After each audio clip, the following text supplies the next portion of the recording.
Hello everyone, and welcome to a demonstration of the new style KAC manual call point. Now, along with the old style, these two call points are very common across the UK and Ireland, as well as most places that don't use a pull station. As well as being branded KAC, there are many other brands within Honeywell that rebrand them, such as Gent for their conventional range, and Morley and Nosfire for everything. Also system sensor. But even outside of Honeywell, companies like Apollo and GFE have formerly used these, as well as Protec and Zyton, who still do, and a number of others such as Aratec.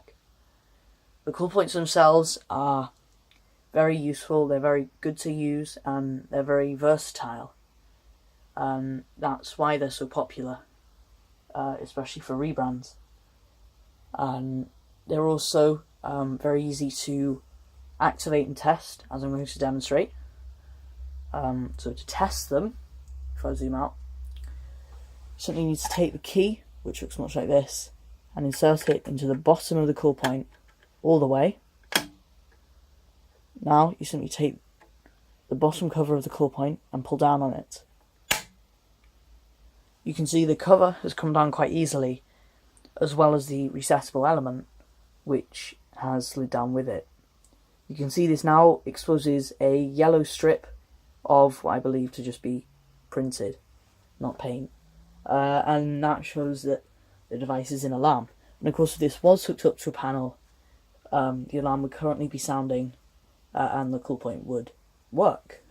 To stop the test, you simply take the key out, as I've just done, take the bottom cover and push it right the way back up till you hear a click, and you should no longer be able to see the yellow line.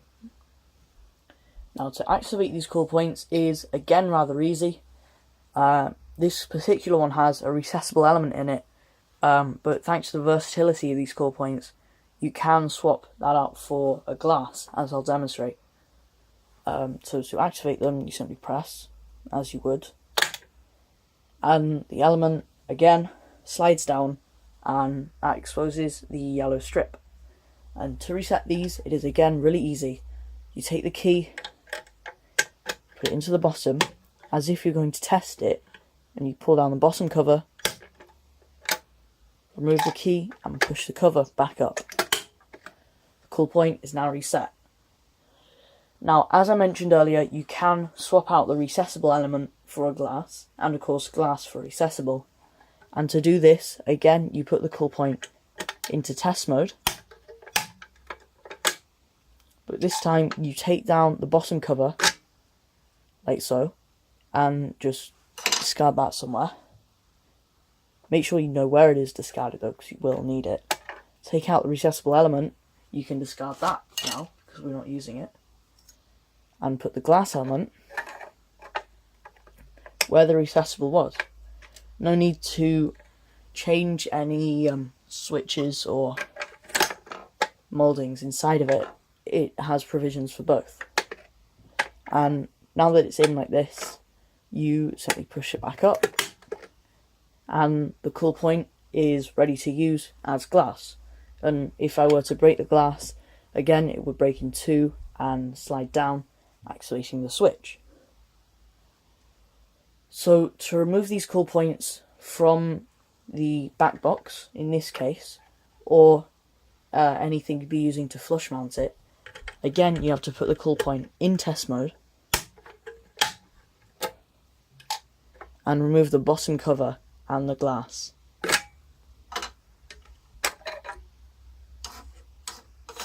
Now you can see this is exposed 2 screws, and we need to remove those.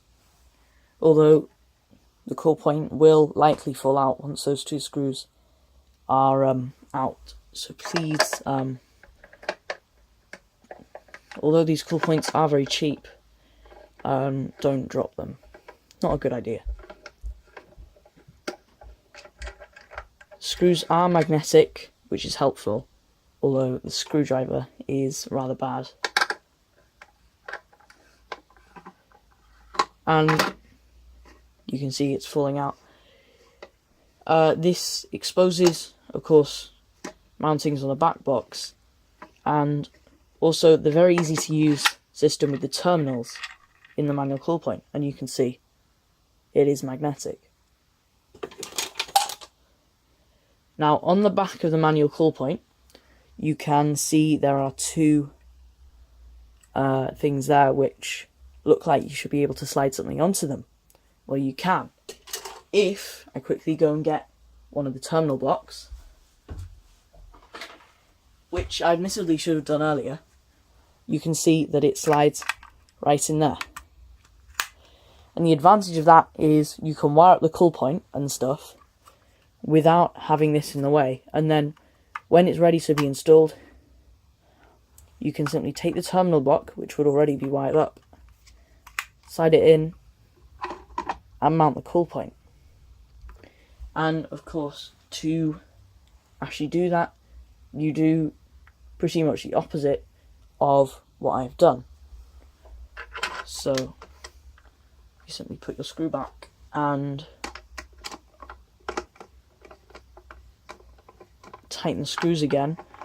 Rather helpfully, the cool points do say do not over tighten screws.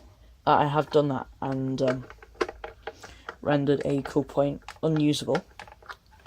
It was a different cool point though, it was not a KAC, although they are all made of the same type of plastic generally,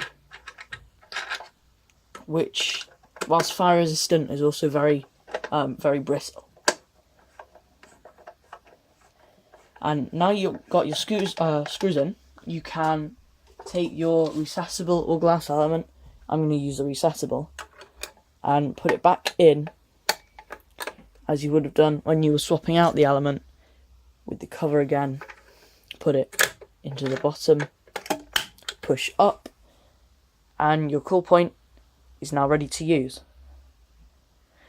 Now, I hope you enjoyed this video, and thank you for watching. Please rate, comment and subscribe.